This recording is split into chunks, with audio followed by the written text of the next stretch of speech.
Using market forces to slash emissions and fight global warming, thought to be doomed, has a new lease on life.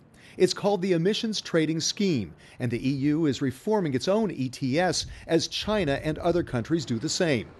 Ivo Belet is the EPP Group's shadow rapporteur on the Environment Committee. He says the EU plan will get final Parliament approval during the February plenary. The ETS is a cornerstone in that transformation process towards a more sustainable economy on the one hand, and on the other hand, safeguarding jobs in the European Union. So how will the EU plan work? Efforts to cut greenhouse gas emissions will need to speed up in order to reach Europe's 40% reduction target by 2030.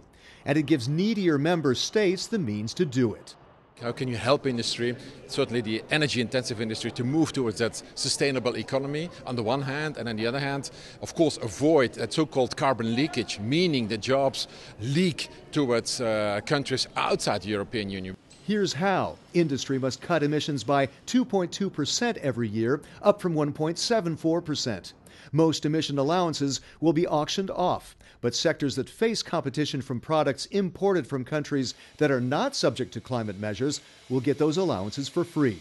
What we do with ETS is not punish, it's not sanction, but it's a system of incentivizing those industries, and certainly the best pupils in the class, they can have those allowances for free if they can prove that they have the best technology in order to produce in order to produce in the best sustainable way. What about the money raised from those auctions, expected to exceed 10 billion euros? Most of it will be spent by member states to facilitate the transition to a low-carbon economy. Part of it will be invested in EU innovation, in new carbon-cutting technology. 2% of the take will go to a modernization fund to help lower-income member states upgrade their energy infrastructure.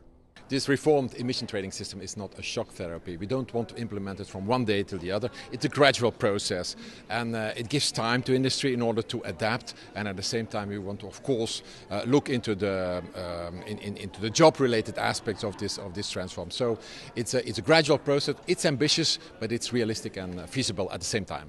And that's not all. The legislation calls for a review in 2023 on whether additional measures are needed to comply with the Paris Climate Agreement to maintain Europe's commitment to fighting global warming. Find out more about the activities of the largest political force in Parliament by checking eppgroup.eu. Thanks for watching, and see you again soon.